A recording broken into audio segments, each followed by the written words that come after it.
स्वागत छ तपाईँहरूलाई आज पनि फेरि मेरो यो नयाँ मिनी ब्लगमा। तपाईँहरूलाई आज चाहिँ म मेरो सुर्खेतको यात्राको देखाउँछु। मैले तर गाडीको चाहिँ बनाउन सकिनँ है, किनभने चाहिँ मलाई चाहिँ भमिट हुने भएर म चाहिँ आँखा बन्द गरेर बसेको थिएँ। गाडीमा चाहिँ आँखा खोलिनँ, म त्यो भन्न सकिनँ। सुर्खेत चाहिँ म मेरो नातिनी यानि कि मेरो दिदीको छोरीको भात खुवाइमा चाहिँ गएको थिएँ है नातिनीको। अनि हाम्रो मेरो चाहिँ बाबाको घर चाहिँ सुर्खेत भएको माइती घरमै छ। अनि त्यसपछि त्यहाँबाट चाहिँ मेरो आफ्नो माइती घरबाट चाहिँ छोरीको घर जान लाग्यौँ हामी। अनि सर्टकटबाट जाऊँ न त भनेर जङ्गलको बाटो हिँडेको। मम्मीहरूले हाई गर्नुभयो।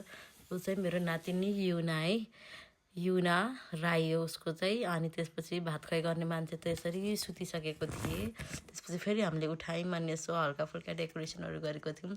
अनि आमा छोरी चाहिँ त्यहाँ बसेको छ। नानी चाहिँ अलिअलि निदाएर फेरि उठेको थियो। अनि त्यसपछि प्रसन्नको काम सुरु भयो। त्यसपछि हामीहरू चाहिँ खाना खान लाग्यौँ। मम्मी, मेरो भाउजू, यो चाहिँ मेरो कान्छी भाउजू।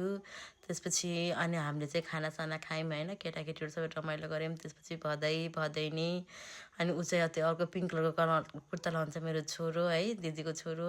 त्यसपछि हामीले चाहिँ यिनी चाहिँ नयाँ बेहुली हुन्, तर बिचरा हेर्नु न, उनी चाहिँ छोरीको भात खुवाइमा आएर होइन, बहिनीको छोरीको भात खुवाइमा आएर चाहिँ उनी भाँडा धुन लाग्यौँ। त्यसपछि यसो एकछिन हामीले फोटोसुट गऱ्यौँ यताउता बहिनीहरूसँग। अनि त्यसपछि भदैनीसँग, छोरीहरूसँग, मम्मीहरूसँग यसो गऱ्यौँ।